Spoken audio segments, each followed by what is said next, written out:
Ano? Kailangan mo pa ng pen? Kuya mo, merinda lang sa likod. Hindi ko na-expect na sa itong Papa? kondisyon kita. Papa. Dating dispute. And I really hope you'll recover. Papa. RJ, I'm sorry. Di ko alam na Kung wala kang gusto mo. magraran. Ay, akala ko ba I'm seryoso? sorry kasi nangyayari sa amin when Ano ba? you were both together.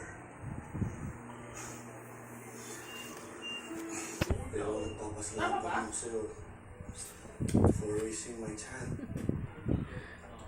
Si Zoe. Sorry, alam mo. Meron din akong kasalanan sa kanya. Nasaktan ko siya. Sinabi ko na may pamilya na ako. But not exactly true.